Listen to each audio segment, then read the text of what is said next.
السلام الله عليكم ورحمة الله وبركاته. وعن وناسن داوديال إذن هانتين halkaani waa warbaahinta bara qodobada maanta warkeena bara wadnuu isugu doorka roonna waxaa ka mid ah daawadayaal shirkadaha dalkaas Turkiga dhinaca tiknoolajiyada ee qalabka casriga soo saara ayaa xarunta caawa qoyska sagaalada inta uu jiray faa'iido weyn ka gaaray dunida ee ka mashquulsaneed sidoo ay tacalliheed xarunka balse shirkadaha dalka Turkiga ayaa waxa lagu soo waramayaa in dhaqaale aad u badan ay sameeyeen iyo dalka Liibiya ayaa dawladda dalkaas Liibiya ee kumeelgaarka ee Tripoli ayaa waxay qaaday weerar celis kadib markii maalmihii ugu dambeeyay jaranka baxsadka bariga Liibiya Khalifa Haftar oo duqeymo ku wadiyay madaxweynihii hore ee Soomaaliya Cabdiqaasim Salaad dadka Soomaaliyeed wuxuu u baaqay inay u hoggaansamaan amarka dawladda ee dhinaca caafimaadka ee wadanintaas in kala baraawadiyo soo faahfaahsan ku soo dhawaada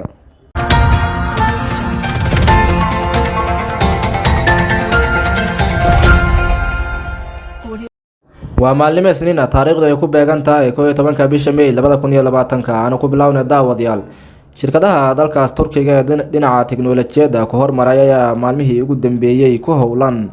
qalabkii ugu dambeeyay ku fareereysteen shirkadaha wadanka Turkiga iyadoo dalal gaarayo 100 dal ay ka soo dalbadeen codsi soo gudbiseen inay iibsanayaan hubka dalka Turkiga ayaa qalab casri ah oo military soo saaray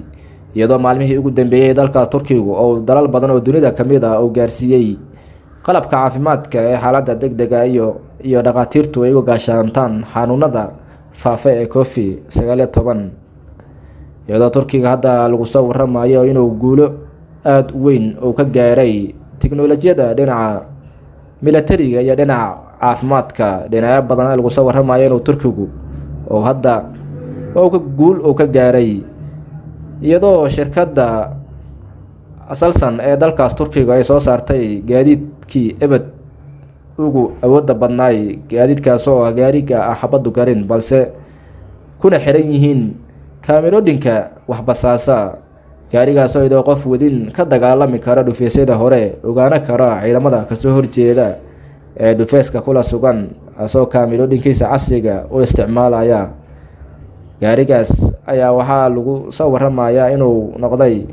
gaari aan caadi ahayn Turkiga ayaa soo saara gawaari dagaalo aad u badan balse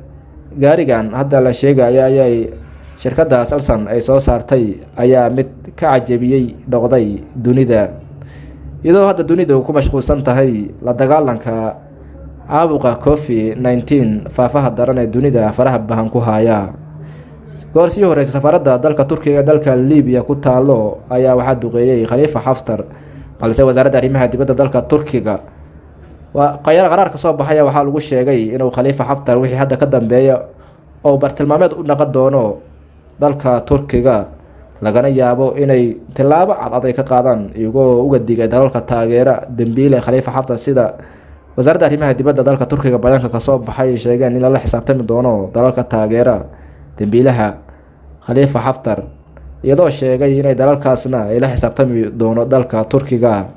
iyadoo dawladda kumeelgaarka ee dalka Liibiya ee Tripoli fadhida ayay maalmihii ugu dambeeyay Khalifa Haftar oo duqeyn ku waday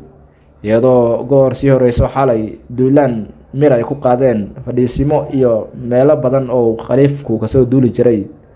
sida lagu soo waramayo cagta mariyeen iyadoo dawladda kumeelgaarka ee dalkaas ee uu taageero dalka Turkiga ay guulo aad u badan ay ka gaartay dhufeesyada hore ee dagaalka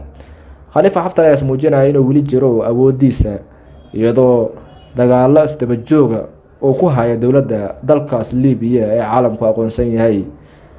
madaxweynaha xukuumadda dalkaas Liibiya Faiz Sarraj ayaa warbaahinta u hadlaya ayaa sheegay inay joojin doonin howlgalkan ay ku baacinayaan Khalifa Haftar sida uu sheegay Mr. Faiz Sarraj madaxweynihii hore ee Soomaaliya Cabdiqaasim Salaadna wuxuu sheegay inay dadka Soomaaliyeed Ilaahay u laabtaan baryaan sida xanuunkan COVID-19 oo uga badbaadiyo sida uu sheegay shacabka Soomaaliyeedna ugu baaqay inay u hoggaansamaan awaamirta waaxda caafimaadka dalka ka soo baxaysa iyo dawladaba Mr. Cabdiqaasim Salaad ayaa sheegay in loo baahan yahay in loo hoggaansamo wax kasto si looga hortago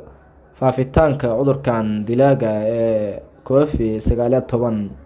asoo sheegay shacabku inay u nuglaadaan awaamiirta iyo waaxda caafimaadka ay faritaanka ay shacabka farayaan